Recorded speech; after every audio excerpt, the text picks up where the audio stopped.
সেটা হচ্ছে কিয়ামতের আগে মানুষের মাঝে এই ভোটটুকু নষ্ট হয়ে যাবে যে আমি যা উপার্জন করছি সেটা কি হালাল পন্থায় হচ্ছে কিনা না হারাম পন্থায় হচ্ছে।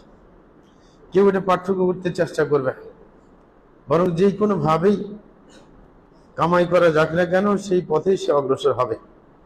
আর এই কারণেই আপনার সমাজের যে অর্থনৈতিক যে ভারসাম্য সেটা নষ্ট হয়ে যায়। কিছু মানুষ আঙ্গুল ফুলে কলা গাছের মতো বিশাল সম্পদের মালিক হয়ে যায়, আর কিছু মানুষ এমন হয় যে দারিদ্র সীমার নিচে অবস্থান করে। অথচ যদি আল্লাহর দেওয়া নিয়ম বিধান যদি মেনে চলা যেত তাহলে এই অবস্থার সৃষ্টি হতো না। সত্যিকার অর্থে প্রত্যেকে যদি তার অধিকারটুকু ভোগ করতো, অন্যের অধিকার নিয়ে সে ছিনিমিনি খেলতো না, তাইলে এই ভারসাম্যহীনতা দেখা দিত। এই কারণে শরীয়তের মধ্যে হালাল হারামের জাজ বিচার সেটা খুবই গুরুত্বপূর্ণ। আল্লাহ জাল্লাহু এই জন্য হালাল উপায়ে উপার্জন করার প্রতি উৎসাহিত করেছেন কোরআন মাজিদের মধ্যে। আল্লাহ জাল্লাহু বলেন, ইয়া আইয়ুহাল্লাযীনা আমানু কুলু মিন তাইয়্যিবাতি মা রাযাকনাকুম ওয়াশকুরু লিল্লাহি ইন কুনতুম ইয়্যাহু তা'বুদুন। সূরা বাকারার মধ্যে আল্লাহ জাল্লাহু বলেন, হে ঈমানদারগণ, তোমরা তোমাদেরকে আল্লাহ জাল্লাহু যেই পবিত্র রিজিক দিয়েছেন সেগুলো থেকে তোমরা ভক্ষণ করো এবং তোমরা আল্লাহর কৃতজ্ঞতা আদায় করো যদি তোমরা সত্যিকারে আল্লাহর বান্দা হয়ে থাকো। এবং অন্য আয়াতের মধ্যে আল্লাহ বলেন, ফাকুলু মিম্মা রাযাকাকুমুল্লাহু হালালান তাইয়্যিবা ওয়াশকুরু নি'মাতাল্লাহি ইন কুনতুম ইয়্যাহু তা'বুদুন। সূরা নাহলের মধ্যে আল্লাহ বলেন যে আল্লাহ জাল্লাহু তোমাদেরকে যে রিজিক দিয়েছেন সেটা তোমরা ভক্ষণ করো, যেটা তোমরা হালাল পন্থায় উপার্জন করেছো এবং যেটা পবিত্র, এবং তোমরা আল্লাহর দেওয়া নেয়ামতের শুকরিয়া আদায় করো যদি তোমরা আল্লাহর সত্যিকারের বান্দা হয়ে থাকো। বই আয়াতের মধ্যে আল্লাহ জাল্লাহু সৎ পথে উপার্জনের প্রতি উৎসাহিত করেছেন। দ্বিতীয় আয়াতের মধ্যে আল্লাহ বললেন হালালান তাইয়্যিবা। হালাল কাকে বলে, তাইয়্যিব কাকে বলা হয়? হালাল বলা হয় যেটা হালাল পন্থায় উপার্জন করা হবে, যে পন্থাটা হালাল হবে। আর তাইয়্যিবা মানে নিজে পবিত্র। যেমন কিছু জিনিস আছে খাদ্যের মধ্যে অপবিত্র খাদ্য, যেমন মদ, মাদক দ্রব্য, এগুলো অপবিত্র, তো এগুলো তাইয়্যিব না, এটা পবিত্র না। আর কিছু আছে অবৈধভাবে যেটা উপার্জন করা হয়েছে, আপনার যেমন ঘুষ, সুদ ইত্যাদি, যেগুলোর পন্থা অবৈধ হওয়ার কারণে হারাম হয়ে গিয়েছে। এরকম ভাবে আল্লাহ রাসূল সাল্লাল্লাহু আলাইহি ওয়াসাল্লাম হালাল উপার্জনের প্রতি উৎসাহিত করেছেন। তিনি বলেন, ইন্নাল্লাহা তাইয়্যিবুন লা ইয়াকবালু ইল্লা তাইয়্যিবা, যে আল্লাহ পবিত্র, তিনি পবিত্র ছাড়া কোনো কিছুই গ্রহণ করেন না। এবং শুধু মানুষকে এই আদেশ দেওয়া হয়, বরং আল্লাহ জাল্লাহু নবীদেরকে এই আদেশ দিয়েছে। আল্লাহ বলেন, ইয়া আইয়ুহার রাসূলু কুলু মিনাত তাইয়্যিবাতি ওয়া'মালু সালিহান ইন্নী বিমা তা'মালুনা আলীম। সূরা মুমিনুনের মধ্যে আল্লাহ বলেন, হে রাসূলগণ, যে তোমরাও আল্লাহর পবিত্র রিজিক ভক্ষণ করো এবং নেক আমল করো, কারণ আমি তোমাদের কর্মকাণ্ড সম্পর্কে অবগত। লাস্টের কথাটা পরিচ্ছন্ন হুমকি, যে আমি তোমাদের কর্মকাণ্ড সম্পর্কে অবগত, মানে যে পরবর্তীতে হিসাবের সম্মুখীন করা হবে। এবং রাসূল আকরাম সাল্লাল্লাহু আলাইহি ওয়াসাল্লামের পাঠানোর বা নবুয়ত প্রাপ্তির মহান যে একটা মিশন, তার মধ্যে এটাও বটে যে তিনি হালাল জিনিসকে হালাল ভাবে সাব্যস্ত করবেন এবং হারামকে হারাম বলে সাব্যস্ত করবেন। আল্লাহ জাল্লাহু বলেন, আল্লাযীনা ইয়াত্তাবিউনা রাসূলান নাবিয়্যাল উম্মি আল্লাযী ইয়াজিদুনাহু মাকতুবান ইনদাহুম ফিত তাওরাত ওয়াল ইনজিল ইয়া'মুরুহুম বিল মা'রুফ ওয়া ইয়ানহাহুম আনিল মুনকার ওয়া ইউহিল্লু লাহুম আত-তাইয়্যিবাত ওয়া ইউহাররিমু আলাইহিমুল খাবাa'ith। সূরা আরাফের মধ্যে আল্লাহ জাল্লাহু বলেন, যারা বনী ইসরাঈল তাদেরকে বলেন যে তারা রাসূলের যেন অনুসরণ করে, যিনি উম্মি নবী, মানে সাধারণ যে দুনিয়ার শিক্ষা, সেই শিক্ষা তার মধ্যে ছিল না, আল্লাহ দেওয়া শিক্ষাই তার মধ্যে ছিল। যাকে তারা তাদের কিতাবে পেয়েছেন, যার উল্লেখ ছিল তাওরাত এবং ইনজিলের মধ্যে, তার মিশন কি সেটাই বলছেন আল্লাহ, যে ইয়া'মুরুহুম বিল মা'রুফ, যে সেই নবীর মিশন হবে যে তিনি সৎ কাজের আদেশ করবেন, অসৎ কাজ থেকে নিষেধ করবেন, এবং আরেকটি কাজ, তিনি পবিত্র জিনিসকে হালাল করে দিবেন এবং অপবিত্রকে হারাম করবেন। এটা হচ্ছে রাসূলের মিশনের মধ্যে একটি মিশন। চমৎকার একটি ব্যাপার। একবার সৌদি আরবের মধ্যে এক দিনদার ব্যক্তি এক মিশরীয় ডাক্তারের কাছে গেছে। আরব দেশে, সৌদি আরবে মিশরীয় অনেক ডাক্তার আছে।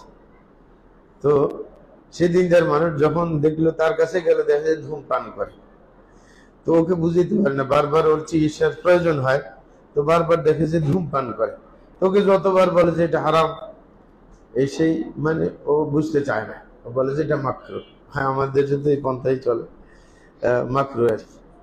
এই কারণে কিছুদিন আগে এক বিয়ের অনুষ্ঠান দেখলাম, এক মিশরীয় আলেম বিয়ে পড়াইতেছেন, মানে এই যে পালিয়ে আসা বিয়ে আর কি, বিয়ে যখন পড়ায় তখন ও উল্লেখ করতেছে যে আকদটা আলাল মাযহাবিল হানাফি, ওইখানে মাযহাব হানাফি চলে না, কিন্তু চালাক মানুষ আর কি, মানে হানাফি মাযহাব অনুযায়ী বিয়ে পড়াইতেছে, মানে ওলি নাই আর কি। তো সেটাই আর কি। তো এগুলো সব দেশে এরকম তৎপরতা আছে। তো ওকে বারবার বুঝে কাজ হয় না।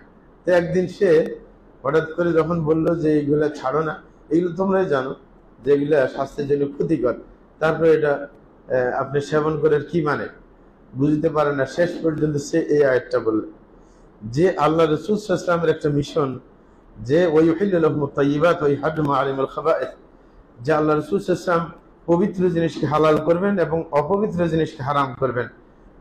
তুমি এক কথায় আমাকে বলবে, এই যে সিগারেট যেটা তুমি সেবন করতেছো, এটা কি পবিত্র না অপবিত্র? এখন ও বলতেছে পবিত্র বলা তো মুশকিল, কারণ এটা স্বাস্থ্যের জন্য ক্ষতিকর, যে পুরো বিশ্বব্যাপী হ্যাঁ এটা স্বীকৃতি আছে, সুতরাং পবিত্র কিভাবে বলা যায়? পরে কয় যে না, দুইটার একটা তো হইতে হবে, যে মাঝখানে কোনো কিছু নেই। হ্যাঁ, যে হালাল হবে না হারাম হবে, পবিত্র হবে না অপবিত্র হবে, তোমাকে এক কথায় উত্তর দিতে হবে কোনটা। পরে বলে যে এটা অপবিত্রই হবে, পবিত্র হওয়ার তো সম্ভাবনা নেই, তাইলে অপবিত্র জিনিস তুমি সেবন করবে, এটা হইতে পারে না। তুমি একজন শিক্ষিত ভদ্রলোক চিকিৎসক, তারপরে দেখা যায় যে এটা তার মাথায় ঢুকছে যে আসলে অপবিত্র জিনিস সেবন করবো কেন, অথচ রাসূলের মিশন ছিল যে অপবিত্র যত সবগুলোকে হারাম সাব্যস্ত করা, সুতরাং আসলেই হারাম, মানে এতদিন পরে বুঝলো যে আসলেই সেটা হারাম, আগে শুধু মাকরুহ বলে, ঠিক না? এসে ঝামেলার কথা। যাই হোক, আল্লাহ জাল্লাহু শাআনহু আমাদেরকে এই জন্য হালাল রিজিক অনুসন্ধানের কথা বলেছে। আল্লাহ জাল্লাহু শাআনহু বলেন, হুয়াল্লাযী জাআলা লাকুমুল আরদা যালুলা ফামশু ফি মানাকিবিহা ওয়া কুলু মির রিজকিহি ওয়া ইলাইহিন নুশুর। সূরা মুলকের মধ্যে আল্লাহ জাল্লাহু শাআনহু বলেন যে তিনি সেই মহান সত্তা যিনি তোমাদের জন্য জমিনকে তোমাদের অধীন করে দিয়েছেন, যেন তোমরা জমিনের আনাচে কানাচে তোমরা চলাফেরা করে তোমরা রিজিক অনুসন্ধান করতে পারো এবং সেটা ভক্ষণ করতে পারো। এবং ওই লাস্টে আবার প্রচ্ছন্ন হুমকি ওয়া ইলাইহিন নুশুর, তোমাদেরকে আল্লাহর কাছেই ফিরে যেতে হবে, হিসাব দিতে হবে। সুতরাং আল্লাহ জাল্লাহু শাআনহু যেটা নেক এবং যেটা হালাল সেটা অনুসন্ধান করতে বলেছেন। তেমনি ভাবে আল্লাহ জাল্লাহু শাআনহু হালাল রিজিকের দায়িত্ব বহন করেছেন। আল্লাহ কখনো এমন না যে হালালের কোনো বন্দোবস্ত করবেন না, আপনি বাধ্য হবেন হারাম খেতে, না, এমন কখনো হবে না। অনেকে মনে করে যে না, হারাম ছাড়া চলবে না। একজনে ব্যবসা করে, সে মনে করে হারাম পন্থা অবলম্বন না করলে আমার ব্যবসা চলবে না, শেষ পর্যন্ত ব্যবসা প্রতিষ্ঠান বন্ধ করে দিয়ে চলে যেতে হবে। না, হালালের দায়িত্বই আল্লাহ জাল্লাহু শাআনহু নিয়েছেন, এটা পরিষ্কার তিনি কোরআনের মধ্যে বলেছেন। আল্লাহ বলেন, ওয়া ফিস সামাই রিজকুকুম ওয়া মা তুআদুন ওয়া রাব্বিস সামাই ওয়াল আরদি ইন্নাহু লাহাক মিথলা মা আন্নাকুম তানতিকুন। সূরা যারিয়াতের মধ্যে আল্লাহ জাল্লাহু শাআনহু বলেন যে আকাশের মধ্যে তোমাদের রিজিক রয়েছে এবং যেই রিজিকের ওয়াদা করা হচ্ছে সেটা রয়েছে আকাশে, কারণ আকাশ থেকে বৃষ্টি বর্ষণের মাধ্যমে জমিনে ফসলের উৎপাদন হয়, নাকি না? সুতরাং আকাশ থেকে রিজিকের ব্যবস্থা। এবং পরবর্তীতে আল্লাহ কসম করে বলছেন, ফারাব্বিস সামাই ওয়াল আরদি ইন্নাহু লাহাক, যে সেই আকাশের প্রতিপালকের কসম, জমিনের প্রতিপালকের কসম, সেটা অবশ্যই নিশ্চিত সত্য কথা। মিথলা মা আন্নাকুম তানতিকুন, যেরকম তোমরা যেই কথা বলো সেটা যেরকম সত্য এরকম সত্য, এটার মধ্যে কোনো সন্দেহ নেই। যে রিজিকের দায়িত্ব কার? আল্লাহ। আল্লাহ রিজিকের দায়িত্ব নিয়েছে। এবং আরেকটা আয়াতের মধ্যে আল্লাহ জাল্লাহু শাআনহু বলেন, ওয়া মা মিন দাব্বাতিন ফিল আরদি ইল্লা আলাল্লাহি রিজকুহা ওয়া ইয়া'লামু মুস্তাকাররাহা ওয়া মুস্তাওদা'াহা কুল্লুন ফি কিতাবিম মুবিন। আল্লাহ জাল্লাহু শাআনহু বলেছেন যে দুনিয়ার বুকে যত বিচরণশীল প্রাণী রয়েছে, শুধু মানুষ নয়, যত প্রাণী রয়েছে সবার রিজিকের দায়িত্ব আল্লাহর উপর। তিনি জানেন যে তাদের শেষ পরিণতি কি হবে এবং তাদেরকে কোথায় রাখা হবে, এবং সেটা সুস্পষ্টভাবে আল্লাহর কিতাবের মধ্যে রয়েছে। অন্য আয়াতের মধ্যে আল্লাহ বলেন, ওয়া কাআইয়্যিন মিন দাব্বাতিন লা তাহমিলু রিজকাহা আল্লাহু ইয়ারযুকুহা ওয়া ইয়্যাকুম ওয়া হুয়াস সামিউল আলিম। সূরা আনকাবুতের মধ্যে আল্লাহ বলেন যে এমন কোন প্রাণী নেই যে রিজিক বহন করছে না, অথচ আল্লাহ তার রিজিকের বন্দোবস্ত করছে না। অনেক যে প্রাণীগুলো আছে মানুষ আর জিন ছাড়া, তাদের কোনো দক্ষতা নেই, তাদের কোনো আপনার আগে থেকে কোনো আয়োজন নেই নাকি আছে? যে কোনো পশু পাখি এদের কোনো আগে থেকে ব্যালেন্স আছে, স্টক আছে কোনো কিছু? মানুষেরা নিজে কামাই করে স্টক করে রাখে, কিন্তু কোনো পশুর স্টকের ব্যবস্থা নাই, রিজিক বহন করেন। কিন্তু আল্লাহ রিজিকের বন্দোবস্ত করেন। যেমন পাখিরা বাসায় থাকে, তারপরে সকালবেলায় উঠে আল্লাহর উপর ভরসা করে বেরিয়ে পড়ে, তারপরে রিজিকের ব্যবস্থা আল্লাহ করেন। বিকেল বেলায় সে ফিরে আসে পেট ভরা অবস্থায়, নাকি খালি পেটে থাকে? তারা তো রিজিক বহন করে না, রিজিকের বন্দোবস্ত করে নেই, এবং তাদের ওরকম শিক্ষা দীক্ষাও নেই যেরকম ব্যবস্থা নিবে আগে থেকে। আল্লাহ বলছেন আল্লাহই ব্যবস্থা করেন, এবং তিনি বলছেন ইয়ারযুকুহা ওয়া ইয়াকুম, সেইগুলো যেরকম আল্লাহ ব্যবস্থা করে থাকেন তোমাদের ব্যবস্থা অবশ্যই করেন। তিনি অবশ্যই সর্বশ্রোতা, সর্বজ্ঞানী। অন্য আয়াতের মধ্যে আল্লাহ জাল্লাহু শাআনহু বলেন, আল্লাহ রাসূল সাল্লাল্লাহু আলাইহি ওয়াসাল্লাম বলেন যে শুধু এই রিজিক যে আল্লাহ দায়িত্ব নিয়ে নিয়েছেন এবং সেটা নিপুণভাবে সুনিপুণভাবে বরাদ্দ করে রাখেননি সেটা নয়, বরং আগে থেকেই একজন যখন মায়ের পেটে ছিল তখন থেকেই সেটা পরিষ্কারভাবে লিপিবদ্ধ করা হয়েছে। কার কতটুকু রিজিক হবে সব লিপিবদ্ধ হয়েছে। রাসূল আকরাম সাল্লাল্লাহু আলাইহি ওয়াসাল্লাম বলেন, ইন্না আহাদাকুম ইউজমাউ খালকুহু ফি বাতনি উম্মিহি 40 ইয়াওমা, যে তোমাদের প্রত্যেক যে তার সৃষ্টির শুরু হয়েছে তার পেটে থেকে, তার মায়ের পেটে থাকা অবস্থায় 40 দিন তার একটা ধাপ অতিক্রম করেছে শুক্রাণু রূপে। তারপরে সুম্মা ইয়াকুনু আলাকা, তারপরে সেটা রক্তপিণ্ডে রূপান্তরিত হয়েছে আরো 40-এ। সুম্মা ইয়াকুনু মুদগাতান মিসলা যালিক, তারপর আরো 40-এ সেটা মাংসপিণ্ডে রূপান্তরিত হয়েছে। সুম্মা ইউরসালু ইলাইহিল মালাক, তারপরে ফেরেশতাকে আল্লাহ জাল্লাহু শাআনহু পাঠানোর পরে ফায়ানফুখু ফীহি রূহ, সেই ফেরেশতা তার মধ্যে রূহ ফুঁকিয়ে দেয়। যখন 340 চলে যায়, মানে 120 দিন হয়ে যায়, তখন ওই উমর বি আরবাঈ কালিমাত, তখন 4টা জিনিস লেখার জন্য তাকে আদেশ করা হয়। বিকাতবি রিজকিহি ওয়া আজালিহি ওয়া আমালিহি ওয়া সাকিয়্যুন আও সাঈদ, যে 4টা জিনিসের মধ্যে সর্বপ্রথম যেটা নিয়ে আমাদের সব সময় আপনার দুশ্চিন্তা, সেটা সর্বপ্রথম তার রিজিক লেখা হয়। যে দুনিয়াতে যাওয়ার পর সে কতটুকু রিজিক ভোগ করবে, আর সেটাই রিজিক শুধু ভক্ষণ করে না, ভোগও করে। অনেক চালাক আছে, একবার একজনের সাথে সাক্ষাৎ, সে মানে ঘুষের টাকা এই সমস্ত টাকা নিয়ে মানে গাড়ি কিনছে, মানে খাবে না, বলে যে আমি তো খাই না, আমি তো খাই আমার পিউর টাকা, আমি গাড়ি কিনছি ওটা তো আমি আর খাই না। ঠিক আছে না, এখানে ভোগ করা উদ্দেশ্য। আপনি যে কোনো ভাবে ভোগ করেন, আপনি জামা কিনেন, তারপরে গাড়ি অথবা বাড়ি বানান, সবই ভোগের অধীনে পড়ে। ভোগ করতে নিষেধ করা হয়েছে। সুতরাং আপনার ভোগ্য যত জিনিস রয়েছে সবগুলো কিন্তু আল্লাহ লিখে রেখেছেন মায়ের পেটে থাকা অবস্থা, এবং আপনার বয়স এবং আপনার কর্ম যে কি করবেন, ভালো খারাপ সবকিছু লেখা আছে। 4 নম্বর হচ্ছে আপনি জান্নাতি হবেন না জাহান্নামী হবেন। কিন্তু মানুষ সেটা তোয়াক্কা করা, যদিও আল্লাহ দায়িত্ব নিয়েছেন, কিন্তু সে হন্যে হয়ে দৌড়ায় যে কিভাবে আপনার ব্যালেন্স বাড়াবে। হালাল হারামের কোনো ব্যবধান নেই। এই কারণে কিয়ামতের একটি আলামত যে শেষ সময়ে রাসূল আকরাম সাল্লাল্লাহু আলাইহি ওয়াসাল্লাম বলেন, লা ইয়াতিয়ান্না আলান নাসি জামান লা ইউবালি আল মারউ মিম্মা আখাযা আল মাল মিনাল হালালি আম মিনাল হারাম, যে এমন সময় আসবে মানুষের উপর যে সময় মানুষ কখনো সম্পদ আহরণের ক্ষেত্রে চিন্তাও করবে না, পরোয়াও করবে না যে হালাল থেকে সে গ্রহণ করছে না হারাম থেকে গ্রহণ করছে। সুতরাং আপনার সবাই আমরা জানলাম যে রিজিকের দায়িত্ব আল্লাহর। সুতরাং আমাদেরকে এত হন্য হয়ে ঘুরার কোনো দরকার নেই। সেটা আহরণের ক্ষেত্রে হালাল ভাবে যদি আমরা অগ্রসর হই, রিজিক অবশ্যই আমাদের কাছে চলে আসবে, কখনো রিজিক পিছিয়ে থাকবে না। প্রিয় ভাইরা, তারপরে এই অপতৎপরতা কেন চলে? কারণ কিছু মানুষ এমন রয়েছে, তারা শরীয়তের দৃষ্টিকোণ এবং অসৎ উপায়ে উপার্জনের ভয়াবহতা সেই সম্পর্কে তারা জানে না। না জানার কারণে বা জানলেও সেটা মেমোরিতে তাৎক্ষণিক থাকে না, না থাকার কারণে তারা এই পথে অগ্রসর হয়। এই কারণে আমরা অসৎ উপায়ে উপার্জনের কিছু ভয়াবহতা উল্লেখ করার চেষ্টা করছি। 1 নম্বর যে ভয়াবহতা, সেটা হচ্ছে অসৎ উপায়ে যে উপার্জন, সেটার মাধ্যমে সন্তানের পদাঙ্ক অনুসরণ করা হয়। অথচ আল্লাহ জাল্লাহু বলছেন ওয়ালা তাত্তাবিউ খুতুওয়াতিশ শাইতান, যে শয়তানের পদাঙ্ক অনুসরণ করবে না।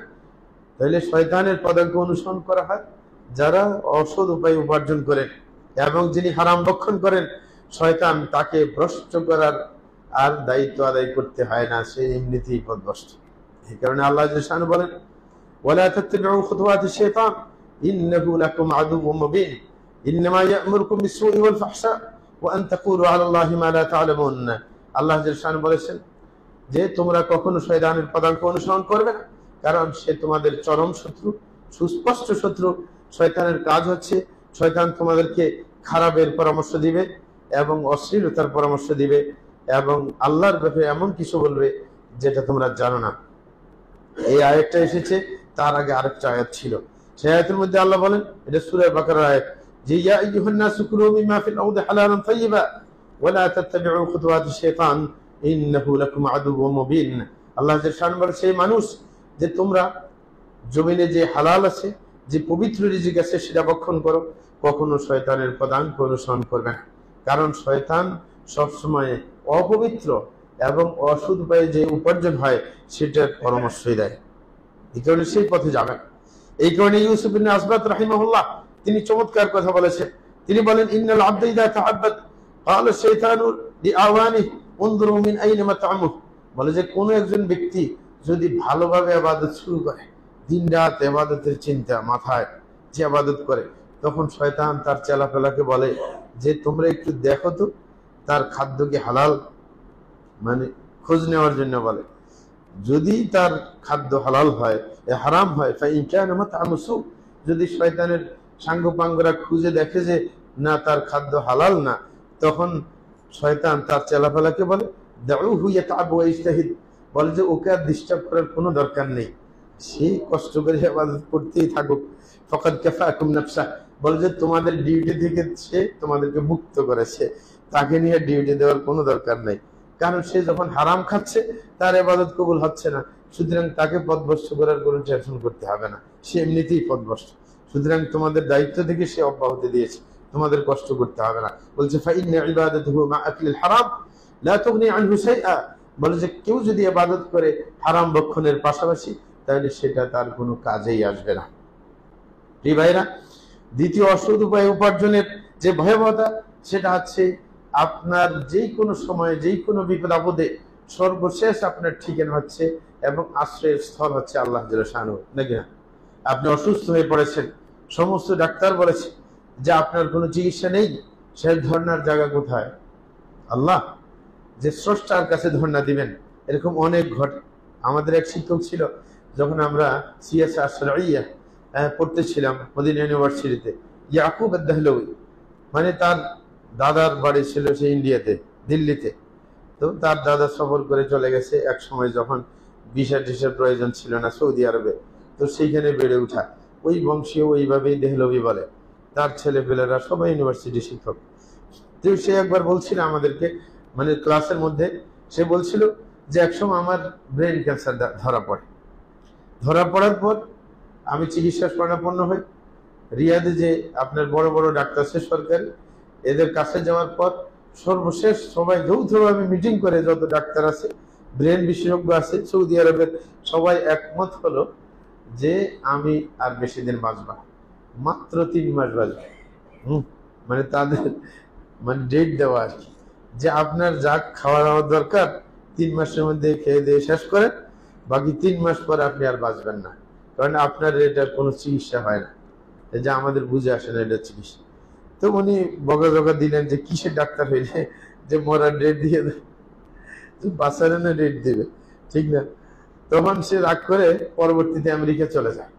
আমেরিকা যায় উন্নত চিকিৎসার জন্য। সেইখানে যাওয়ার পর আন্তর্জাতিক ডাক্তারদের কমিটি থাকে, প্রত্যেকটা মানে সাবজেক্ট ওয়ারি, পুরো বিশ্বের যারা ব্রেন বিশেষজ্ঞ সবাইকে নিয়ে মিটিং করে সর্বচূড়ান্ত তারাও শেষ পর্যন্ত ডেট দিয়ে দেয়, বলে যে তুমি 6 মাস বাঁচবে সর্বোচ্চ। এখন বললো যাক 3 মাস তো বাড়লো, দেখা যায়, ঠিক না? তারপরে 2টা ওষুধ লিখে দিচ্ছে, বলে যে আমি যখন 6 মাস পরে মরে যাবো, তো ওষুধ কি জন্য? বলে যে তুমি এত কষ্ট করে আসলে যদি ওষুধ না দেই তাহলে তার হয় না। যে ডাক্তাররা ফাও পাঠিয়ে দিলে কোনো কাজ হবে না।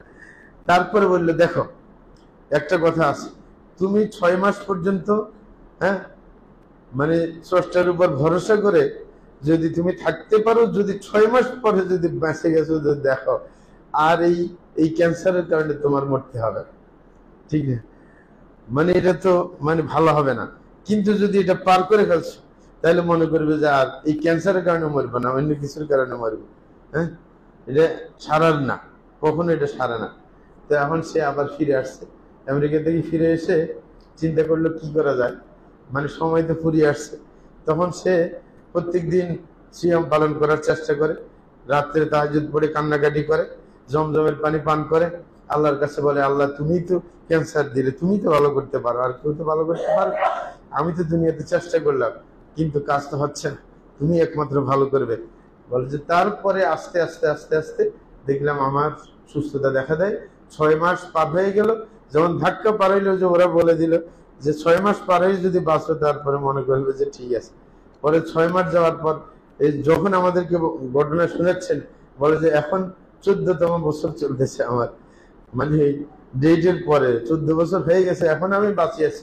বলে যে এখন আগের চাইতে স্ট্রং ভাবে বেঁচে আছি আমি।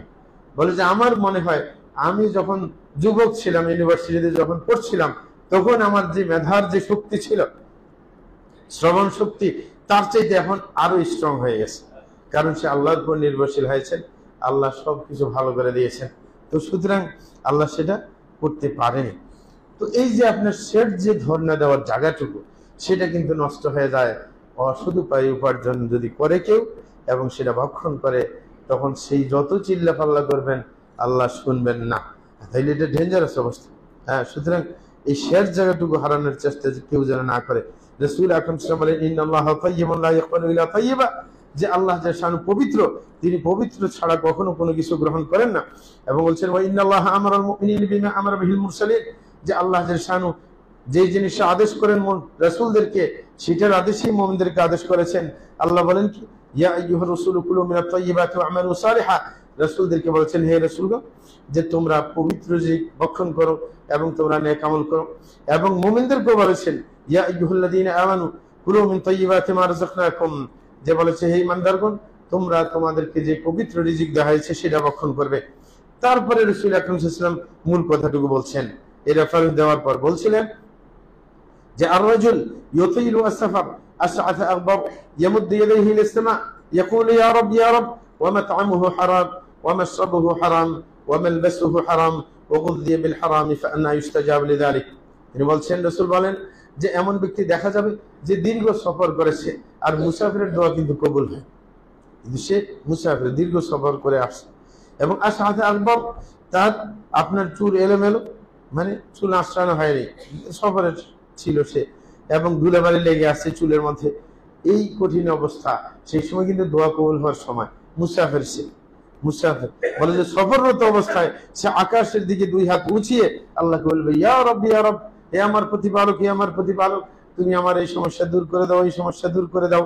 কিন্তু দেখা যাচ্ছে ওয়া মাত'আমুহু হারাম, যে তার খাদ্য হারাম, ওয়া মাশরাবুহু হারাম, তার পানীয় হারাম, এবং ওয়া মালবাসুহু হারাম, তার পোশাক পরিচ্ছদ হারাম, এবং ওয়া গুযিয়া বিল হারাম, এবং সে হারামের উপরে নির্ভরশীল। তার আনুষঙ্গিক যত জিনিস আছে, ওই যে ব্যাপকতা দিল আর কি, ওই যে গাড়ি ঘোড়া আরো যত আছে, তার আনুষঙ্গিক যেটার উপর সে নির্ভরশীল, সে সব কিছু তার হারামের দ্বারাই হ্যাঁ আপনার সে যোগানো। তখন রাসূল বলছেন ফাআন্না ইউস্তাজাবু লিযালিক, বলে যে তার দোয়া তো কিভাবে কবুল হবে, কারণ সে তো গোড়াই কেটে দিল, সুতরাং তার দোয়া তো কবুল হবে না। সে যতই চিল্লা পাল্লা করুক কাজ হবে না, একেবারে শেষ রাত্রে উঠে কান্নাকাটি করুক তারপরেও কাজ হবে না। মানে যত আনুষঙ্গিক যত কিছু আছে, যেমন রোজাদার অবস্থায় দোয়া কবুল হয়, রোজাদার অবস্থায় দোয়া কর, কিন্তু তার খাদ্য পানীয় ঠিক নেই, তার দোয়া তো কবুল হবে না। তাইলে আমরা কি চাইবো যে আমাদের শেষ ধর্নার জায়গাটুকু নষ্ট করে দিব, যে আমার আর কোনো কথাই কাজে আসবে না? হ্যাঁ, তাহলে তো এটা ভয়ঙ্কর ব্যাপার। 3 নম্বর, যে অসৎ উপায়ে যে উপার্জন করলে আল্লাহ জাল শানু কোনো আমলই গ্রহণ করবেন না। হযরত ইবনে আব্বাস রাদিয়াল্লাহু তাআলা থেকে বর্ণিত, তিনি বলেন যে লা ইয়াকবালুল্লাহু সালাতা আমরিইন ফি জাওফি হারাম, যে আল্লাহ জাল শানু এমন কোন ব্যক্তির সালাত কবুল করবেন না যার পেটে হারাম ঢুকেছে। এবং ওয়াহাব ইবনুল ওয়ারদ রাহিমাহুল্লাহ তিনি বলেন, লাউ কুমতা মাকাম হাদিহি সারিয়াহ লাম ইয়ানফা'কা শাইউন হাত্তা তানজুরা মা ইয়াদখুলু বাতনাক আহলান আম হারাম। তিনি বলেন, একটা মসজিদের পিলারের দিকে ইঙ্গিত করে তিনি বলছিলেন যে তুমি এই পিলারের মতো যদি গোটা দিন রাত দাঁড়িয়ে দাঁড়িয়ে ইবাদত করো, যে পিলার যে মসজিদের সাথেই আছে, এটা কোথাও যাচ্ছে না, কিন্তু এই পিলারের মতো যেরকম পিলার গোটা দিন মসজিদের সাথে আছে, তুমি যদি মসজিদে থেকে থেকে ইবাদত করতেই থাকো, সালাত আদায় করতে থাকো, কোনো কাজ হবে না, কোনো লাভ হবে না, যতক্ষণ পর্যন্ত তুমি প্রথমে যাচাই না করো যে আমার পেটে হালাল ঢুকলো না হারাম ঢুকলো। তাইলে আমল কবুল হওয়ার জন্য কি হালাল ভক্ষণ এটা শর্ত। ইমাম গাজালি বলছিলেন, আল ইবাদাতু মা আকিল হারাম কাল বিনাই আলা আমওয়াজিল বিহার। তিনি বলছিলেন হারাম ভক্ষণের পাশাপাশি ইবাদত করার দৃষ্টান্ত তিনি দিলেন যেরকম সাগরের উপরে বাড়ি বানানোর মতো, কারণ ওটা কোনো ঠিকবে না, এটা কোনো ভিত্তি নেই, পানির উপর। প্রিয় ভাইরা, আরেকটা অসৎ উপায় উপার্জনের ভয়াবহ দিক, সেটা হচ্ছে আপনি যতই পাহাড় জমা করুন না কেন, আমলের সেগুলো সব ধ্বংস করে দিবে যদি আপনি হারাম ভক্ষণ করেন। রাসূল আকরাম সাল্লাল্লাহু আলাইহি ওয়াসাল্লাম বলেন, ইযা খারাজা আর-রাজুলু হাজ্জান বিনাফাকাতিন তাইয়্যিবাহ ওয়া ওয়াদা'a রিজলাহু ফিল গারজ ফানাদা লাব্বাইক আল্লাহুম্মা লাব্বাইক নাদাহু নাদিন মিনাস সামা লাব্বাইক ওয়া সা'দাইক যাদুকা হালাল ওয়া রাহিলাতুকা হালাল ওয়া হাজ্জুকা মাবরুরুন গায়রু মা'জুর ওয়া ইযা খারাজা মিন নাফখাতিল খাবিথা فوضع رجله في الغرز فنادى لبيك اللهم لبيك ناداه مناد من السماء لا لبيك ولا سعديك زادك حرام ونفقتك حرام وحجك غير مبرور। রাসূল আকরাম সাল্লাল্লাহু আলাইহি ওয়াসাল্লাম বলেন, কোন ব্যক্তি যদি হজ করতে যায় পবিত্র সম্পদ নিয়ে, এবং সে যখন তার আরোহণের উপর চড়ে তখন সে বলতে থাকে লব্বাইক আল্লাহুম্মা লব্বাইক, এরকম ডাক দিতে থাকে আল্লাহ, তখন আকাশ থেকে ডাক আসে লব্বাইক ওয়া সা'দাইক, যে ঠিক আছে তোমার ডাকে সাড়া দেওয়া হলো, যাদুকা হালাল, কারণ তোমার যে উপার্জন সেটা হালাল, ওয়া রাহিলাতুকা হালাল, তুমি যে আরোহণে করে আসছিলে সেটাও হালাল, ওয়া হাজ্জুকা মাবরুরুন গায়রু মা'জুর, সুতরাং তোমার যে হজ সেটা কবুল করা হবে, এটা বৃথা যেতে দেওয়া হবে না। তাহলে কিসের ভিত্তিতে? ওই যে হালালের ভিত্তিতে। এর বিপরীতে বলে যে একজন যদি আপনার অবৈধ সম্পদ নিয়ে হজে যায়, সে যখন নিজের আরোহণে চড়ে, যখন বলে লব্বাইক আল্লাহুম্মা লব্বাইক, তখন আকাশ থেকে ডাক আসে বলে লা লব্বাইক ওয়া লা সা'দাইক, যে তোমার ডাকে কোনো সাড়া দেওয়া হবে না, কারণ যাদুকা হারাম, কারণ তোমার যে খাদ্য পানীয় সেগুলো হারাম, ওয়া নাফাকাতু হারাম, তোমার যে খরচাদি সব কিছু হারাম, সুতরাং তোমার হজ কখনো গ্রহণ করা হবে না। আর হজের ক্ষেত্রে যদি এটা ভালো করেই হয়, যারা বড় বড় হাজি অনেক আছে হারাম উপার্জন নিয়ে হজ করতে যায়, নাকি না? যখন সরকারি চাকরি করে হারাম খেয়ে তখন এক সময় রিটায়ার্ড করে তখন হজের বন্দোবস্ত করে, মানে তওবা করে ভালো হয়ে যাওয়ার চেষ্টা। জি প্রিয় ভাইরা, আরেকটা অসৎ উপায় উপার্জনের ভয়াবহ দিক, সেটা হচ্ছে যদি হারাম ভাবে উপার্জন করেন তখন সৎকার করলেও সেটা গ্রহণযোগ্য হবে না। অনেকে দীর্ঘদিন হারাম উপায় উপার্জন করেছে, শেষ বয়সে এসে একটা মসজিদ বানিয়ে দিয়েছে, মাদ্রাসা বানিয়ে দিয়েছে, আছে নাকি নাই? আছে সমাজের মধ্যে। বলে যে এটা কখনো গ্রহণযোগ্য হবে না।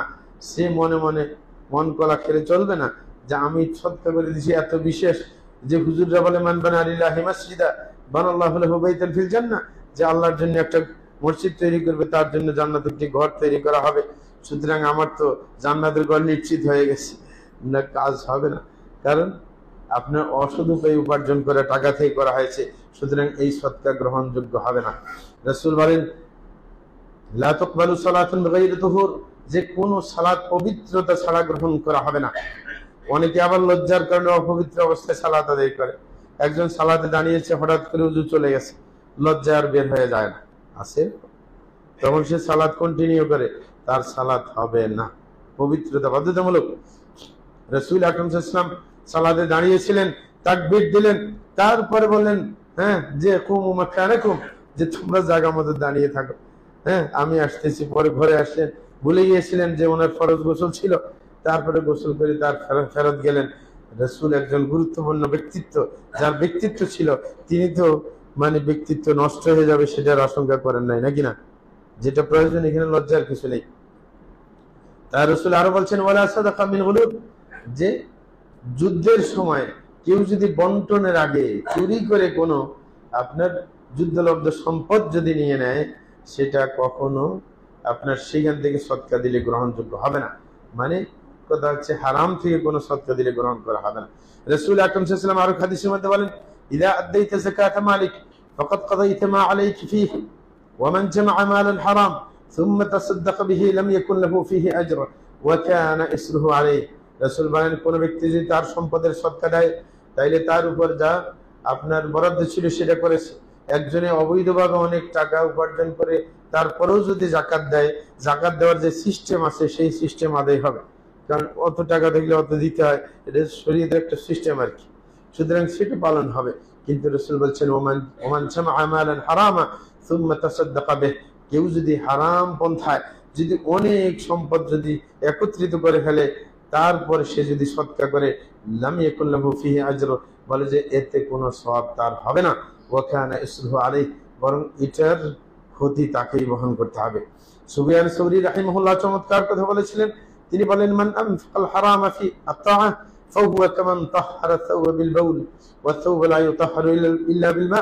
সুফিয়ান সাউরী বলেন যে কোন ব্যক্তি যদি হারাম ব্যয়ের মাধ্যমে আল্লাহর আনুগত্য প্রতিষ্ঠা করতে চায়, যেমন হজ করতে গেছে হারাম উপার্জন দিয়ে, মানে হারামের মাধ্যমে আনুগত্য হয়, যদি এরকম করে, বলে যে সে ওই ব্যক্তির মতো যে ব্যক্তি কাপড় পবিত্র করেছে প্রস্রাব দিয়ে।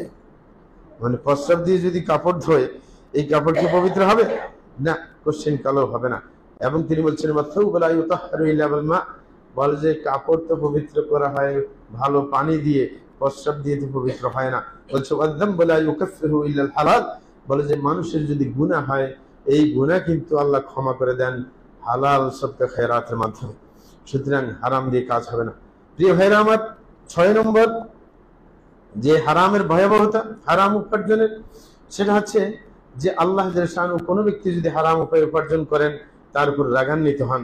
আল্লাহ জাল্লা শানহু কোরআনের মধ্যে বলেন, কুলু মিন তাইয়্যিবাতি মা রাযাকনাকুম ওয়া লা তাতগাউ ফীহি ফায়াহিল্লা আলাইকুম গাযাবি ওয়া মান ইয়াহলিল আলাইহি গাযাবি ফাকাদ হাওয়া।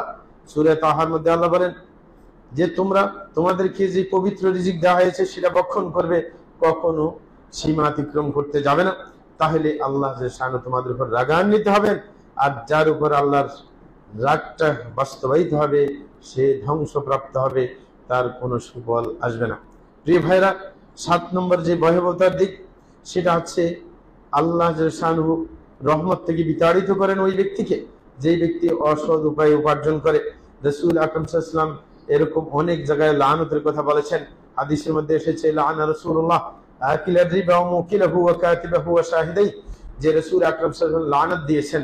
লানত দেওয়া, অভিসম্পাত করা, এটার মানে হচ্ছে কি আল্লাহর কাছে ফরিয়াদ করা যে আল্লাহ তাকে দয়া করবে না। মানে রাসূলের পক্ষ থেকে আল্লাহর কাছে আবেদন, লানত করা মানে কি তাকে দয়া যেন না করা হয়। তাহলে লানত আবেদন কার কাছে? আল্লাহর কাছে। সুতরাং আপনি যদি সঠিক পয়েন্টে থাকেন আর একজন যদি হাজারো লানত দেয়, কাজ হবে? কারণ লানত তো আপনারটা পড়বে না, এটা তো আবেদন আল্লাহর কাছে। আল্লাহ কি দেখবেন না আপনি ঠিক পয়েন্টে আছেন না ভুল পয়েন্টে আছেন? তারপরে তো সিদ্ধান্ত নেবেন, নাকি না? হ্যাঁ, তো রাসূল আকরাম সাল্লাল্লাহু আলাইহি ওয়াসাল্লাম লানত করেছেন কাকে? 4 জাতীয় মানুষকে, যে আপনার সুদ খায়, যে অন্যকে খাওয়ায়, আর যে সুদ লেখে, আর যে সুদের সাক্ষী হয়। এটা ব্যাংকের মধ্যে ভালোভাবেই চলে এই কাজগুলো, নাকি না? তারপরে আরেক জায়গায় রাসূল বলেন, লানাল্লাহু আর-রাশি ওয়াল মুরতাশি, যে আল্লাহ লানত যেই ব্যক্তি ঘুষ দেয় আর যে ঘুষ গ্রহণ করে। হ্যাঁ, দুইজনকে আল্লাহ লানত করেন, মানে আল্লাহ রহমত থেকে বিতাড়িত করেন। আরেকটা হাদিসের মধ্যে এসেছে, লানাল্লাহু আস-সারিকা ইয়াসরিকুল ইয়াদা ফাতুকতাউ ইয়াদুহু ওয়া ইয়াসরিকুল হাবলা ফাতুকতাউ ইয়াদুহু। বলা হচ্ছে আল্লাহ লানত ওই চোরের উপর যে একটা ডিম চুরি করে তারপরে তার হাত কাটা হয়, এবং একটা রশি চুরি করে তারপরে হাত কাটা হয়, তারপর লানত করুক, মানে আল্লাহর রহমত থেকে বিতাড়িত হোক। এরকম আরেক হাদিসের মধ্যে বলা হয়েছে, লানাল্লাহু মান গায়্যারা মানারাল আরদ, যে আল্লাহ লানত পড়ুক ওই ব্যক্তির উপর যে জমিনের সীমানা পরিবর্তন করে নিজের সম্পদ বাড়িয়ে দেওয়ার জন্য। বিশেষ করে যারা হাল চাষা আছে, যখন আপনার ক্ষেতের আইলটাকে পরিষ্কার করে একটু বেশি করে কেটে কি আরেকজনের সম্পদ দখল করে, দেখা যায় যে আরেকজন যদি বেখেয়াল হয়, সে যদি আইলটাকে না কাটে, দেখা যায় যে আপনার 10 বছর পর ওটা 1 হাত দূরে সরে গেছে, নাকি না? এই অবস্থা। হ্যাঁ, তার উপরে আল্লাহ লানত। আরেকটা, হ্যাঁ, আরেকটার ব্যাপারে বেশি লানত। রাসূল আকরাম যে বলেন, লাআনাল্লাহুল খামরা ওয়া আসিরাহা ওয়া মু'তাসিরাহা ওয়া বাই'আহা ওয়া মুবতা'আহা ওয়া হামিলাহা ওয়াল মাহমুলাতা ইলাইহি ওয়া আকিলা থামানিহা ওয়া শারিবাহা ওয়া সাকিয়াহা। রাসূল আকরাম সাল্লাল্লাহু আলাইহি ওয়াসাল্লাম মাদক দ্রব্য সম্পর্কীয় 10 জনকে লানত করেছেন, একজনকে না। মাদক দ্রব্যের মধ্যে সবকিছুই পড়ে যেটা নেশা নিয়ে আসে। তার মধ্যে ধূমপান যেরকম আছে, এরকম সাদা জর্দাও আছে নাকি? না, এটা মাদক দ্রব্য না। হ্যাঁ, ডাক্তারকে জিজ্ঞেস করবেন, স্বাস্থ্যবিদ যারা, এদের কি, হ্যাঁ, ওটা মাদক দ্রব্য। হ্যাঁ, একদিন দেখলাম যে ওই জাহাঙ্গীর কবির বলতেছিল যে একটা সুপারি আপনার 1 গ্লাস মদের সমতুল্য। যারা স্বাস্থ্যবিদ তারা বলে থাকে। হ্যাঁ, সুতরাং হ্যাঁ, অনেকে সুন্দর করে পান খায়, চিবিয়ে চিবায়, ঠিক না? পানের সাথে যত জিনিস সবই হারাম। সুপারি হারাম, কি চুন হারাম, হ্যাঁ, তারপরে আরো কি সাদা জর্দা হারাম, থাকে শুধু পানের পাতাটাই।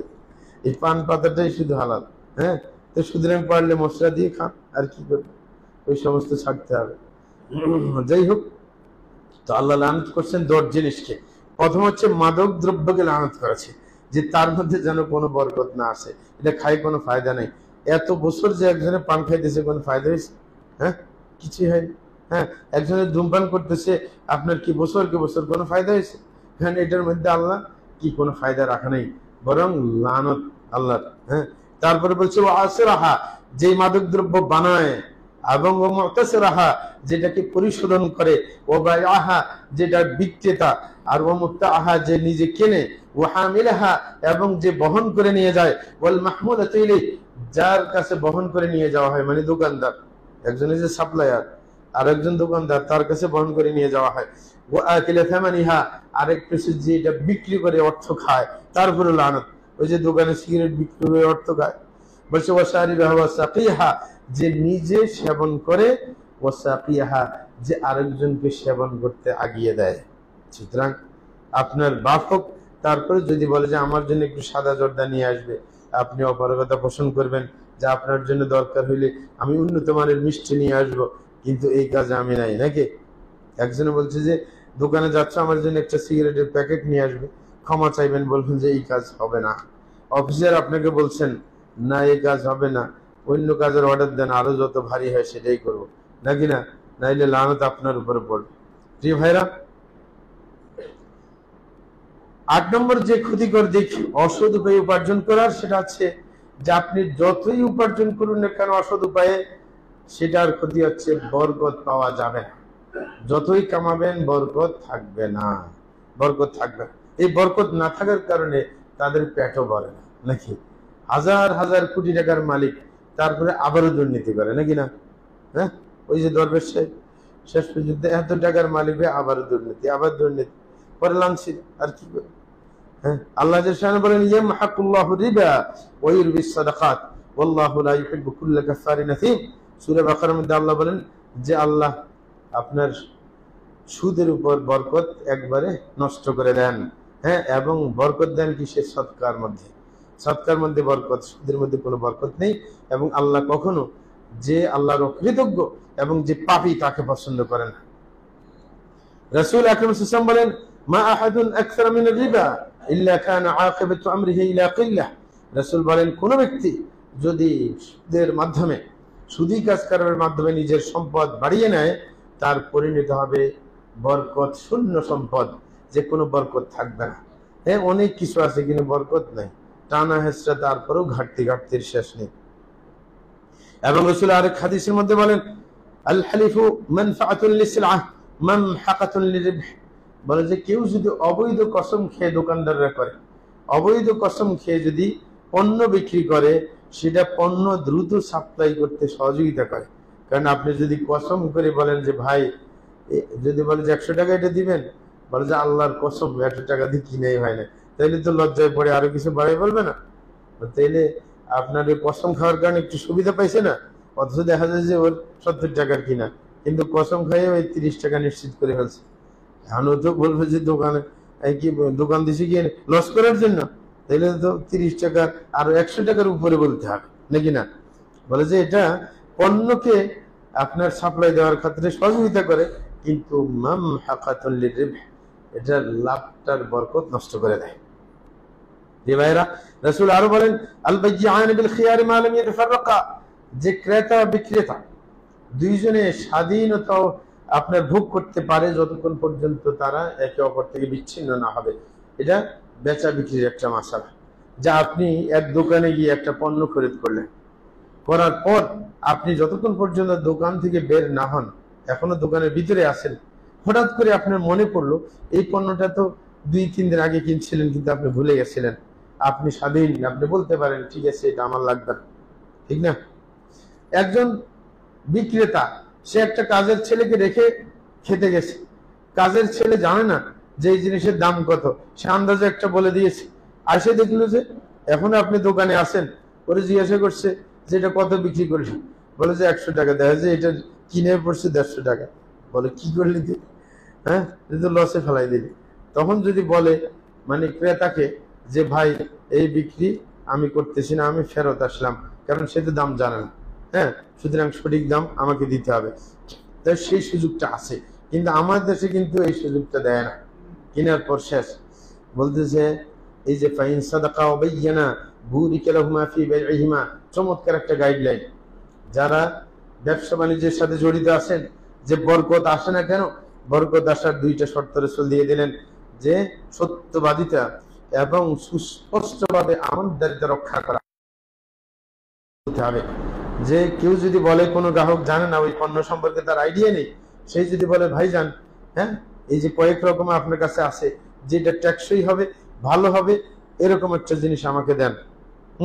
আপনি সুযোগ পাইলেন যে লোকটা তো বোকা, আপনি কি 2 নম্বরটা 1 নম্বর চালাই দিলেন, কি বরকত শেষ, লাভ হয়ে গেল বাহ্যিক দৃষ্টিতে, কিন্তু বরকত নষ্ট হয়ে গেল। সুতরাং পথ হয়েছে সত্যবাদিতা, সত্যবাদিতা। আরেকটা হচ্ছে আমানতদারিতা, বাইয়ানা, পণ্যের দোষ গুণ সব বলতে হবে। যদি বলে এটা কি কয়দিন চলবে, কয়দিন পরে নষ্ট হয়ে যাবে, আপনি জানেন এটা 1 সপ্তাহ পরে শেষ নাকি, আছে না আইফোন চায়না যেগুলো বাইরেছে। একবার আমাদের এক সাহেব এক জায়গায় গেছিল, তো এক বেচারা আইফোন হাতিয়ে দিছে, মানে 1 সপ্তাহ পরে এটা চলে না। মানে যখন ওই যে চায়না থেকে আইফোন আসতো, এখন কয়েছে ভাই এটা চলে না কেন, আরেকজনে কয় এটা তো চায়না, এটা তো 1 সপ্তাহ গ্যারান্টি, 1 সপ্তাহ পরে চলবে না, এই চাকচিক্য বাস এটাই শেষ। হ্যাঁ, তো এই সব অবস্থা। তো বলতেছিলাম তাহলে তাদের বেচা বিক্রির মধ্যে বরকত হবে, আর এটা হচ্ছে আসল। কিন্তু এখন বেচা বিক্রির ধান্দা করে কি পুরস্কারের মাধ্যমে, এটা কিন্তু জায়েজ নেই। অনেকে যেই পণ্য এতগুলো কিনলে তারপরে তাকে গাড়ি দেওয়া হবে, তাকে উমরায় নেওয়া হবে, এটা করা হবে, এটা করা হবে, বিজ্ঞ উলামায়ে কেরামের নিকট এটা হারাম, নাজায়েজ। কারণ আপনার পণ্যের কোয়ালিটি ঠিক নাই বলে মানুষকে চমৎকৃত করার জন্য, মানুষের আকর্ষণ দৃষ্টি ফেরানোর জন্য আপনি বড় বড় ঘোষণা দিচ্ছেন, যেন মানুষ আপনার ওই জিনিস প্রয়োজন না হইলেও কিনে। হ্যাঁ, তো প্রয়োজন না হইলে কিনে অর্থ নষ্ট হচ্ছে না তার। সে মনে করছে আমি 200-500 টাকা দিয়ে জিনিসটা কিনলে যদি আমরা চান্স পেয়ে যেত অনেক, কিন্তু ওই জিনিসের তার দরকারও নেই, হয়তো ফালাই দিচ্ছে, এটা দরকার নেই। আমরা সৌদি আরবে দেখেছি ওই যে কোকের ক্যানের ভিতরে মানে ওই যে নাম্বার থাকে, মানে পুরস্কার দিতে আর কি। এক সময় আমাদের বাংলাদেশে ছিল কিনা জানি না, অনেককে দেখছি এরকম আপনার শত শত আপনার কোক কিনে তারপরে খুলে খুলে ওটা দেখে, খুলে এটা নিচে আসে নাকি ঢেলে দেয় রাস্তার মধ্যে। কি তাইলে এই যে অফার দেওয়ার কারণে যেহেতু বিশাল একটা গাড়ি পাওয়া যাবে এত মডেলের, তখন আপনার তো মানুষ পাগলের মতো হয়ে যায়, যে আমার দরকার হলে কয়েক হাজার নষ্ট হোক, তারপরে যদি একটা গাড়ি পেয়ে যায় তাহলে তো কাজ হবে। সুতরাং এটা মানুষকে বিপথে নিয়ে যায়, অপ্রয়োজনীয় ভাবে মানুষ কি আপনার ওই পণ্য কেনার জন্য উৎসাহী হয়ে পড়ে, ঠিক না? যেরকম ওই যে মাল্টিলিভিলিয়া, হ্যাঁ ওই যে কি বলে যে এটাকে এমএলএম পদ্ধতিতে যারা ব্যবসা বাণিজ্য করে, ওই হ্যাঁ শেষ পর্যন্ত প্রথমে এই যে সিঁড়ি সিঁড়ি সব লাভ আর লাভ লাভ কিছুদিন পরে কোম্পানি এনে, হ্যাঁ মানে সব লাভ উঠে নিয়ে কয়েকজনকে খাওয়াই, পরে সবটা নিয়ে পালা। হ্যাঁ, মানে এরকম হারাম এগুলো সব পদ্ধতি। প্রিয় ভাইরা, হাদিসের শেষ অংশে বলছে ওয়াইন কাযাবা ওয়া কাতামা মুহিকা বারাকাতু বাইইহিমা, বলে যে যদি ক্রেতা বিক্রেতা যদি মিথ্যা কথা বলে এবং যদি পণ্যের দোষ লুকিয়ে রাখে না বলে, তাইলে এই বেচা বিক্রির মধ্যে কোনো বরকত হবে না, ঠিক না? তাইলে বরকত নষ্ট হয় কিভাবে? এত এত টাকা ইনকাম, তারপরে বরকত নাই, আসল জায়গা তো খুঁজে পেলেন নাকি না? একটা বাজেই তো জামাত না? আস্তাগফিরুল্লাহ লি ওয়া লাকুম ওয়া লিসাইরিল মুসলিমিন ইন্নাহু হুয়াল গফুরুর রহিম।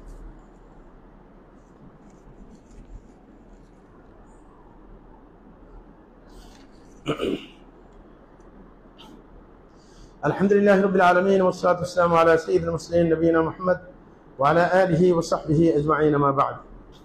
প্রিয় ভাইরা আমার, সময় শেষ ভাগে আরো কয়েকটি ভয়াবহতার দিক বলে আমরা শেষ করছি। 9 নম্বর যে অসৎ উপায়ে উপার্জনের ভয়াবহতার দিক, সেটা হচ্ছে অসৎ উপায়ে কেউ যদি সম্পদ অর্জন করে তাহলে কবরে সে শাস্তি ভোগ করবে।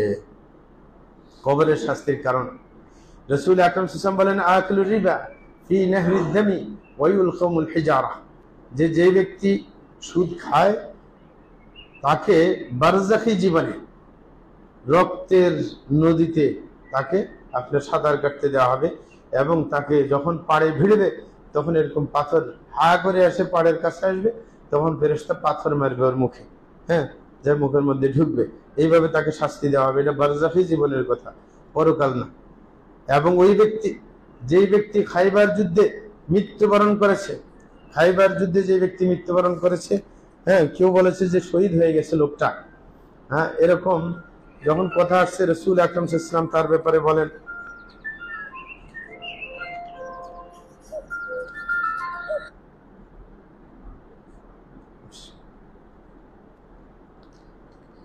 রাসূল আকরাম সাল্লাল্লাহু আলাইহি ওয়াসাল্লাম তার ব্যাপারে বলছেন যে কাল্লা ইন্নী রাআইতুহু ফিন নারি ফি বুরদাতিন গাল্লাহা আও আবাআহ। রাসূল আকরাম বলে যে অসম্ভব সে জান্নাতে যাইতে পারে না, সে শহীদ মর্যাদা পাবে না, কারণ আমি দেখেছি সে একটা চাদর চুরি করেছে বন্টনের আগে, সেটার জন্য তাকে জাহান্নামে যেতে হবে। এবং অন্য বর্ণনায় আছে, ওয়াল্লাযী নাফসু মুহাম্মাদিন বিয়াদিহি ইন্নাশ শামলাতা লাতালতাহিবু আলাইহি নারা আখাযাহা মিনাল গনাইমি ইয়াওমা খায়বার লাম তুসিবহাল মাকাসিম। রাসূল বলেন, সেই সত্তার কসম খেয়ে বলছি যার হাতে আমার জীবন, যে চাদরটা ওই ব্যক্তি চুরি করে নিয়েছিল বন্টনের আগে খাইবারের দিনে, খাইবারের যুদ্ধে, সেটা আপনার বারজাখী জীবনে সেটা আগুন হয়ে তার উপর দাউ দাউ করে জ্বলতে থাকবে, কারণ সে অবৈধভাবে সেটা গ্রহণ করেছে। প্রিয় ভাইরা, 10 নম্বর অসৎ উপায়ে উপার্জনের ভয়াবহতার দিক হচ্ছে পরকালে শাস্তির সম্মুখীন হবে।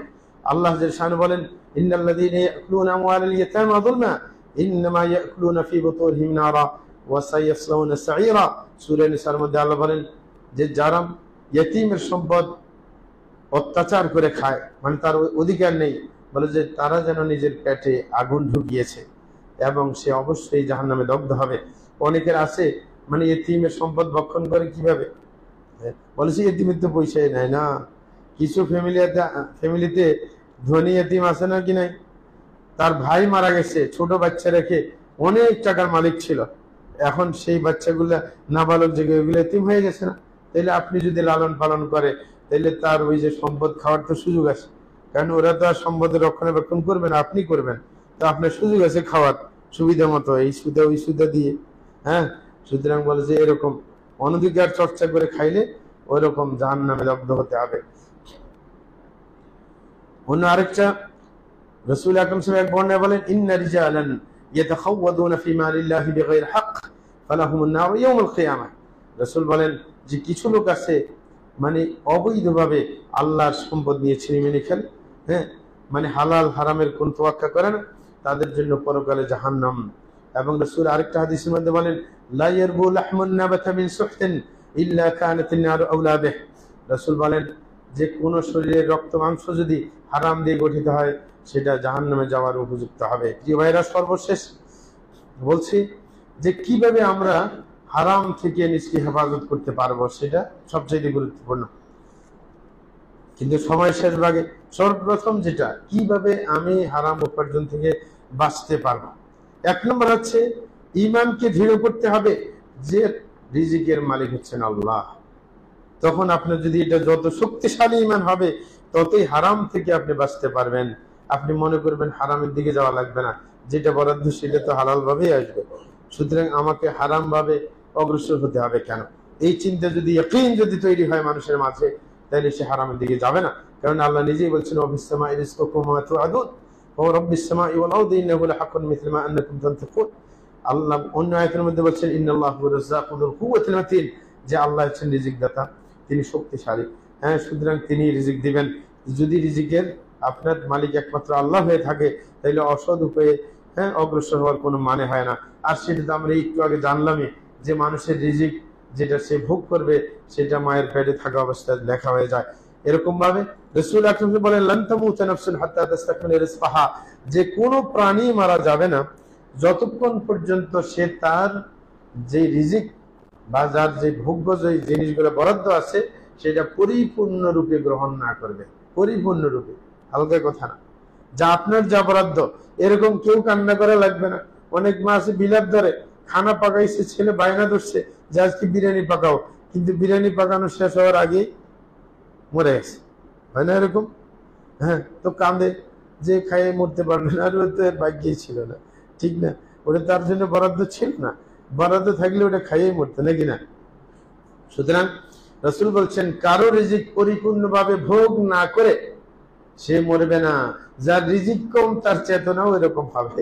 আমাদের অফিসে আমাদের পরিচালক একজন ছিলেন সৌদি আরবে, মানে কেউ যদি ডায়াবেটিসের কারণে যদি কোনোটা খাইতে তার সামনে দ্বিধা করতো, বলতো যে তোর ডায়াবেটিস কয়েকদিন থেকে, যদি বলে যে 1 বছর থেকে, যে আমার ডায়াবেটিস 40 বছর থেকে, আমি তো মরি নাই এখনো, আমি তোর থেকে তাজা আছি এখন, আমি যা পাই তাই খাই, হ্যাঁ, আমার কিছুই হয় না, আল্লাহর উপর ভরসা। হ্যাঁ, ঠিক না? ডাক্তারের ওষুধ দিয়ে ওষুধও আছে, আমি আছি, কোনো টেনশন নেই, ঠিক না? মানে তার রিজিক বেশি, এই কারণে মানসিকতা কন্ট্রোল হচ্ছে না, মানে এই রিজিক গুলো খাইতেই হবে। হ্যাঁ, সুতরাং মানসিকতা ওর ওই রকম। আরেকজনের কি রিজিক কমে গেছে, হুট করে ডাক্তার বলে দিয়েছে কি তোমার ডায়াবেটিস, এবার এমন ভাবে কন্ট্রোল শুরু করছে কয়েকদিন পরে এর চেহারার দিকেও তাকানো যায় না, নাকি? মানে রিজিক কমে গেছে, এনে এক সংকেতেই শেষ, নাকি না? হয়েছে অবস্থা। যাই হোক, তো রিজিক কম বেশির কথা আর কি, পরিপূর্ণ রিজিক সবাই ভক্ষণ করবে, হ্যাঁ, তারপরে তার মৃত্যু হবে। হ্যাঁ, এই কারণে রাসূল আকরাম বলেছেন আইয়ুহান নাস ইত্তাকুল্লাহ ওয়া আজমিলু ফি তালাব, যে মানুষ যখন এটা বুঝতে পারছো যে তোমার বরাদ্দ পরিপূর্ণভাবে ভোগ না করে কোশ্চেন কালেও মরবে না, তাইলে তুমি আল্লাহকে ভয় করে ভালো পথে উপার্জন করো, কারণ তোমার বরাদ্দ তো কেউ নিতে পারবে না। তাইলে অসৎ উপায়ে যাওয়ার কি মানে আছে? আরেকটা ব্যাপার, সেটা হচ্ছে যখন আমরা জানি যে আল্লাহ একমাত্র রিজিক দাতা, তিনি রিজিকের মালিক, তাইলে যদি আমার প্রয়োজন হয় তাহলে আল্লাহর কাছেই চাইবো, নাকি উল্টা পন্থায় যাবো? আমার যদি রিজিকে ঘাটতি থাকে তাইলে আমি কার কাছে বলবো? আল্লাহর কাছে, যে আল্লাহ ব্যবস্থা করে দাও, আমার রিজিকের প্রয়োজন, আমার কষ্ট হচ্ছে। সুতরাং রিজিক দাতা তিনি। এই কারণে আল্লাহ কোরআনের মধ্যে বলেন ইন্নামা তাদউনা মিন দুনিল্লাহি আওসানা ওয়া তাখলুকুনা ইফকা ইন্নাল্লাযীনা তা'বুদুনা মিন দুনিল্লাহি লা ইয়ামলিকুনা লাকুম রিজকা ফাবতাগু ইনদাল্লাহি রিজকা ওয়াশকুরু লাহু ইলাইহি তুরজাউন। আল্লাহ বলেন যে আল্লাহকে বাদ দিয়ে তোমরা যে মূর্তিগুলোকে ডাকো, বলে যে এবং যে আল্লাহর ব্যাপারে উল্টো কথা তোমরা বানিয়ে বলো, বলে যে আল্লাহ বলে যে যারা আল্লাহকে বাদ দিয়ে এমন কিছুর পূজা করে, তারা কখনো তাদেরকে রিজিক দিতে পারবে না। মূর্তি কখনো রিজিক দিতে পারবে না, রিজিক দিতে পারবে না। এই কারণে আল্লাহ বলে ফাবতাগু ইনদাল্লাহি রিজক, যদি তোমার মূর্তি তোমাকে রিজিক না দিতে পারে, আল্লাহর কাছে রিজিক চাও, ওয়াশকুরু লাহু, এবং শুকরিয়া আদায় করে রিজিক পাইলে তাইলে রিজিক আল্লাহ বাড়িয়ে দিবেন। একজনকে আল্লাহ রিজিক দিচ্ছেন কিন্তু সদকা করে না, আছে না নাই? মানে শুকরিয়া আদায় করে মানে কি? টাকা যখন আল্লাহ আপনাকে দিবে, এটা শুকরিয়া আদায় হচ্ছে আপনি আনুগত্যের ক্ষেত্রে ব্যয় করবেন। হ্যাঁ, আল্লাহর আনুগত্যের ক্ষেত্রে সদকা খেরাত আপনি করবেন, তাইলে এটা কৃতজ্ঞতা আদায় করা। আর আল্লাহ কি করেন? মানতের ব্যাপারটা কেন আসে? রাসূল বলছেন আন্নাদরু ইন্নামা ইস্তাখরাজু বিহি মিন জাইবিল বাখিল, যে মানত করে কৃপণরা, মানত যার মুখ দিয়ে বাইর হয় যে আমি অসুস্থ হয়ে গেছি, আল্লাহ যদি ভালো করে দাও তাইলে আমি একটা ছাগল দিব তোমার রাস্তায়। রাসূল বলছেন এটা কৃপণ, কৃপণ ছাড়া মানত করে না। কারণ সে যখন টাকা আল্লাহ তাকে দিয়েছেন, আল্লাহ রাস্তায় 1 টাকাও দেয় না, তখন আল্লাহ রাগ করে তাকে অসুস্থ বানিয়ে দিয়েছেন, বাধ্য করছেন যে তার মুখ দিয়ে যেন বলে সে যে আমি একটা ছাগল দেব। তারপরে আল্লাহ ভালো করে দেন, ছাগল বাইর করেন তার থেকে। কিন্তু আল্লাহ আবার অনেক সময় তাকে সংকেত দেওয়ার পরও কাজ হয় না। আমাকে একজনে বলতেছিল একদিন, ফতুয়া জিজ্ঞাসা করে, বলে যে হুজুর আমার ছেলেটা অসুস্থ হয়ে গেছে মারাত্মক ভাবে, আমি মানত করছি আল্লাহ যদি আমার ছেলেকে ভালো করে একটা গরু আল্লাহ রাস্তায় কে বিলাই দিব, কিন্তু 17 বছর হয়েছে এখনো আমি দেই নাই। দেখেন কপাল পোড়া। হ্যাঁ, আল্লাহ থেকে শর্ত দিয়ে কাজটা উদ্ধার করছে। মানুষ কেন শরীয়তে অপছন্দনীয়? কারণ আল্লাহর সাথে বেয়াদবি। সম্পদ আল্লাহর, আপনি কি আল্লাহকে কাজ করার কি ওয়াদা করে তারপরে দিবেন যে আল্লাহ তুমি আগে ভালো করে দাও আমার ছেলেটাকে, তাইলে তোমার জন্য এতটুকু দিব। তাহলে আল্লাহর সাথে বেয়াদবি না? সম্পদ কার? সম্পদের মালিক আল্লাহ। আপনি আল্লাহকে আবার কাজ করার শর্ত দিবেন কেন? যে তুমি এটা করে দাও তারপরে আমি দিচ্ছি। কাজ করে নিয়েছে তারপরে 17 বছরে কি আপনার পারিশ্রমিক দেয় নাই। ঠিক না? এই যে দুরবস্থা এই মানুষের। যাই হোক, তাইলে আল্লাহর কাছে আমরা রিজিক চাইব, অন্যের কাছে না। যখন রিজিক আল্লাহর কাছে। জি ভাইরা, আর সামনে বাড়ানো উচিত হবে না, সময় শেষ হয়ে গেছে। তো সুতরাং আল্লাহর কাছে দোয়া করছি, আল্লাহ যেন আমরা যতটুকু শুনেছি যে হারাম রিজিকের ভয়াবহতা, সেটার দিকে খেয়াল করে আমরা ইনশাআল্লাহ বাকি জীবনে পণ করে যে কখনো হারাম উপায়ে উপার্জন করতে যাব না ইনশাআল্লাহ। যদি আমরা নিজের জায়গা থেকে নিজে ঠিক হয়ে যায়, তাহলে সমাজ অনেকাংশে ঠিক হবে। আর মানুষ কিন্তু দেখে শিখে, নীতি বাক্য না। হ্যাঁ, নীতির কথা যত বলেন কাজ হবে না। কিন্তু আপনার বন্ধু যখন দেখবে যে আপনি হারাম ভাবে অনেক বড় অফার আসলেও ডিনাই করে দেন, আপনার থেকে শিখবে যে না, আমারও সেরকম করা উচিত। তাইলে আমি আপনি যারা এখানে আছি সবাই যদি হালাল ভাবে উপার্জন করে, আমার সাথে সম্পৃক্ত মানুষের উপর সেটার প্রভাব পড়বে ইনশাআল্লাহ। এবং আল্লাহর কাছে সবসময় হালাল রিজিক কামনা করবে ইনশাআল্লাহ। আল্লাহর কাছে দোয়া করছি আল্লাহ